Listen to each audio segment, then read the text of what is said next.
Yang sekarang tak payah jauh tuan, ketua kampung pun kita tak bercakap macam tu tuan-tuan.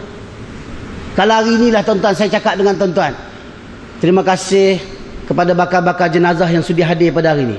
Agak tuan-tuan marah tak? Ustaz lain macam gaya ni. Tuan-tuan pun marah walaupun tuan-tuan confirm tahu mati, tapi rasa tak boleh nak terima bila sebut kata bakal jenazah tuan-tuan. Sebab kita rasa lambat lagi mati. Tapi bila sebut pada Harun Rashid diam. Lalu Harun Rashid ulur tangan salam dengan Fudil bin dia. Ketika salam tuan-tuan, Fudil terkejut dapat pegang tangan Harun Rashid. Allah Harun, tangan kamu sungguh lembut. Alangkah malangnya kalau tangan yang lembut ini diheret oleh Allah ke neraka Allah. Salam, belum naik tangga lagi tuan-tuan. Salam, tadi hak tanya, yang kedua salam pun dah kena masuk neraka. Tadi masuk kubur, ni masuk neraka tuan-tuan.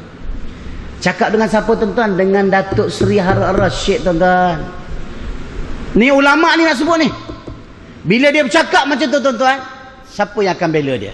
Kompon biasalah, bodyguard lah. Bodyguard sebelah kanan pembangun. Wahai Fudil, berhati-hati dengan perkataan kamu. Bodyguard belah kiri pula cakap, Fudil, kamu kenal tak kamu bercakap dengan siapa? Lalu Fudil bagi tahu pada Harun, wahai Harun, kamu kena hindarkan diri kamu daripada orang kiri dan kanan kamu, kerana mereka ini akan membawa kamu ke neraka Allah. Tuan-tuan, bodyguard pun kena bubuh sekali tuan-tuan. Sebab apa tuan? Sebab tepi tu golongan ampu sana wa ampu sini lah tu tuan-tuan. Mengampu kau nak kau jangan cakap siapa-siapa. Banyak cantik kau, tangan pun tahu. Belagak kononnya. Marah Harun Rashid cakap. Diam Harun tuan-tuan. Harun Rashid diam. Lalu Harun Rashid kata, cukuplah Fudil. Aku dah dapat tahu apakah masalah yang aku hadapi. Tak sempat naik. Seolah-olah Fudil sudah memahami apakah yang berserabut di pemikiran Harun Rashid. Cerita dia panjang tuan-tuan. Harun Rashid merasakan bahawa dia dah jauh dengan Allah. Duduk kat tepi tangga dah dapat macam-macam penyelesaian masalah. Sebab apa tuan-tuan? Sebab ulama daripada kalangan yakhsyallah, daripada kalangan ulama yang benar-benar takut kepada Allah. Ini takwa. Dan ini ulama ikutan kita. Yang kita nak ikut macam mana seorang ulama nak membawa manusia ke jalan mardatillah, nak mentaati perintah Allah Subhanahu wa taala. Maka kalau tak ada al-khaufu minal jalil, jauh kita dengan Allah Subhanahu wa taala. Baru satu bab takwa tuan-tuan. Saya tengok jam nak pukul 8.30 dah tuan-tuan. Ada lagi 3 tuan-tuan. Kalau tak sempat habis separuh, ada Chan panggil lagi sekali bulan depan. Nak habiskan yang ketiga dan keempat. Kalau habis hari ni tak ada Chan datang dah tuan-tuan. Tuan-tuan sekalian, tu yang pertama. Kalau ada khauful minal jalil, rasa takut dengan Allah, tuan-tuan balik cek saya, cek diri saya. Bukan saya kata saya sempurna. Tuan-tuan cek, saya cek, kita cek diri kita tuan-tuan. Apakah kita dah benar-benar takwa kepada Allah dengan satu islah yang cukup jelas yang disebut oleh Allah Ta'ala? Kalau belum cukup, cari di mana kelemahan kita, perbaiki. Semoga kita duduk dalam kalangan orang-orang yang betul-betul takut dengan Allah. Yang kedua tuan-tuan sekalian, Sayyidina Ali sebut al-redha bil qalil. Sayyidina Ali kata orang yang betul-betul bertakwa, dia redha, terima apa saja. Qalil bukan maksud sedikit lah. Dia terima sekadar apa yang Tuhan beri kepada dia. Tak ada nak merungut dengan Tuhan. Nabi SAW, kekasih Allah. Tuan-tuan pernah dengar tak sejarah Nabi minta harta? Kita tak cukup berdoa, panggil semayang hajat, panggil tahfiz, mari semayang hajat, tahfiz berkat sikit, panggil budak-budak tahfiz. Budak-budak tahfiz ni untuk semayang hajat je, lepas tu lantak lah kau nak jadi apa pun. Terus semayang hajat panggil lah. Ni terus semayang hajat, nak maju kedai, panggil budak tahfiz. Saya dah sekolah tahfiz, tuan tahulah. Kalau jemput makan tu confirm nak maju kedai, ataupun kedai kena rompok, atau kerja budak tahfiz. Kalau dah kaya lantak tahfiz, dah tak ada ke mana dah. Yang ada tahpus je dia panggil. Yang tahfiz tak panggil dah. Tahfiz untuk dia tahlil, kedai kena rompok, nak maju. Itu je. Lepas tu nak naik pangkat, itulah budak tahfiz. Kena marilah budak-budak ni. Budak-budak ni ikhlas, baca doa sungguh. Sungguh dah budak tahfiz. Kadang dapat makan ke asrama, bukannya banyak sangat makan. Sekali kena panggil dengan tokai kedai, udang terbaring, galah sekor tuan-tuan, mau tak senonoh. Yang doa pendek jadi panjang tuan-tuan. Bersungguh-sungguh berdoa, mata sebelah tengok udang, Allah besarnya udang. Ikhlas dia berdoa tuan-tuan, naik pangkat sungguh kawan tu. Lepas naik pangkat tak kenal dah. Tak kenal dah tuan-tuan. Allahu Akbar. Tapi Nabi tak pernah minta. Saya bawa satu dua sejarah. Pertama tuan-tuan sekalian, Nabi pernah ditawarkan dengan jawatan-jawatan yang hebat. Nabi tak ambil. Berlaku tahun ketiga. Minta maaf tuan-tuan. Berlaku pada tahun kelima. Setelah Nabi diuji, lebih kurang 5 tahun, 6 tahun lah. Tuan-tuan rujuk dalam kitab sirah. Lebih kurang tahun kelima, tahun keenam. Apabila dah datang beberapa orang utusan kepada Nabi SAW, minta berbincang dengan Nabi tentang dakwah yang dibawa oleh Nabi. Ditolak, Nabi akan teruskan juga dakwah dia. Sampailah satu kali Abu Jahal datang bawa dengan janji yang begitu hebat. Diutuskan oleh Abu Jahal seorang lelaki yang diberi gelaran dengan nama Al-Hakim. Berapa umur dia tuan? Ketika itu umur Al-Hakim ni 80 tahun. Sebab apa gelaran Al-Hakim? Sebab dia seorang pemimpin masyarakat yang bijak pada masa itu. Orang Quraisy yang cukup hebat. Kalau dia ni pergi berjumpa dengan orang tuan-tuan sekalian, berbincang, yang tak jadi boleh jadi, yang tolak boleh terima. Kalau dia pergi Al-Hakim ni, maka digunakan Al-Hakim sebagai seorang yang bijak. Umur berapa? 80 tahun. Nak cerita pengalaman cukup hebat. Tapi disebabkan dia jalan tugas dia pergi berjumpa dengan Nabi.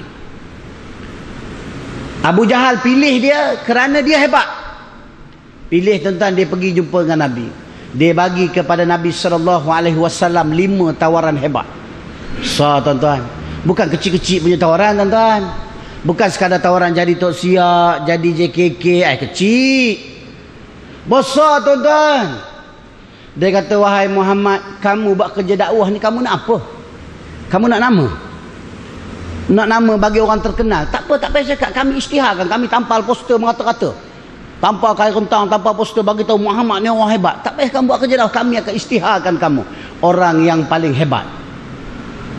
Kalau kamu nak nama, ke kamu nak jadi orang kaya? Kamu jadi kaya Muhammad? Laqad jama'na malan disebut. Kalau kamu nak kaya Muhammad, kami akan kumpulkan harta seluruh penduduk Mekah. Kami akan kumpulkan di depan kamu sampailah kamu diisytihar sebagai seorang lelaki paling kaya di kota Mekah. Kalau agak kena tuan-tuan nak, tak payah jawab tuan-tuan, kena ke aku pun aku berhenti ceramah tuan-tuan. Kaya nak apa lagi tuan-tuan? Niat je terbuka, nak kata apa lagi tuan-tuan? Kaya. Nabi tolak. Nabi buat tak tahu je. Jadi kaya pun tak nak juga. Ke kamu nak jadi raja? Raja tuan-tuan. Bukan kata nak jadi JKK, bukan kata nak jadi Bilal, nak jadi imam dah, nak jadi ustaz kecil. Nak jadi raja tuan-tuan. Bapak besar tuan-tuan. Kamu nak jadi raja ke? Laqad malakna alaika mulukan. Kalau kamu nak jadi raja Muhammad, hari ini aku akan kumpulkan rakyat-rakyat di kota Mekah. Lalu kita akan buat majlis pengisytiharan. Lalu kami akan tabalkan kamu Muhammad sebagai seorang raja di kota Mekah. Tuan-tuan, kalau kena kat saya tuan-tuan, raja, dapat aku jadi raja, pertama sekali yang tabalkan aku tu, aku suruh tangkap dulu. Engkau pandai-pandai tabal aku, kau tangkap, masuk lokap. Aku raja masa tu. Nabi terima tuan-tuan? Nabi tak terima, Nabi tolak tuan-tuan. Sebab perjuangan Nabi bukan itu, taat Nabi bukan itu, takwa Nabi bukan itu. Tapi Nabi reda dengan apa yang Tuhan bagi.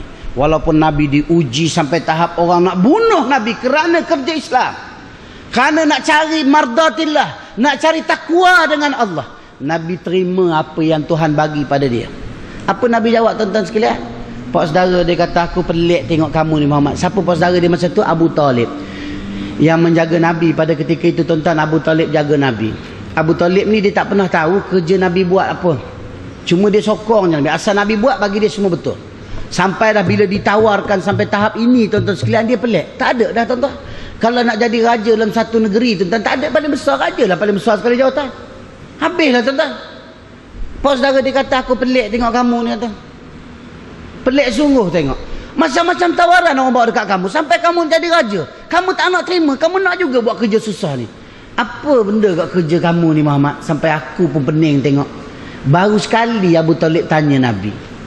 Nabi kata bukan kata raja. Nabi sebut dengan panggilan cukup lembut.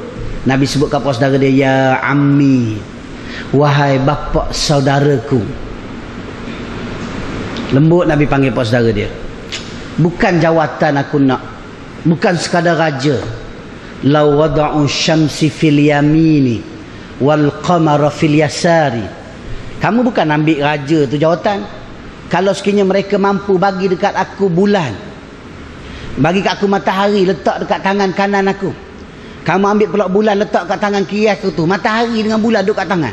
Nak cerita pun, nak cerita dunia ni aku kuasa sekalipun. Tak. Aku takkan terima tawaran tu. Yang aku terima dua je. Sama ada Allah Subhanahu wa ta'ala memberi kemenangan kepada usaha dakwah aku, ataupun Allah Ta'ala matikan aku dalam keadaan aku menyebarkan dakwah Islam. Dua tuan-tuan. Pilihan dia mati. Sebab apa? Wala tamutunna illa wa antum muslimun. Jelas. Itu bukti sejarah yang berlaku kepada baginda yang kita sanjung, kita angkat martabat terlalu tinggi. Orang tak semayang pun sayang ke Nabi, tuan-tuan. Tapi adakah kita boleh cuba nak ikut apa yang dibuat oleh Nabi SAW? Itu satu contoh sejarah. Satu contoh. Banyak sejarah, tuan-tuan. Nak kupas tak cukup masa malam, tuan-tuan. Saya cerita satu dua sejarah. Sejarah yang kedua, tuan-tuan sekalian. Satu hari Nabi SAW, selepas berita kematian bapa saudara dia dan kematian isteri dia Khadijah. Sayyidatina Khadijah wafat. Selang beberapa hari wafat pula bapa saudara dia.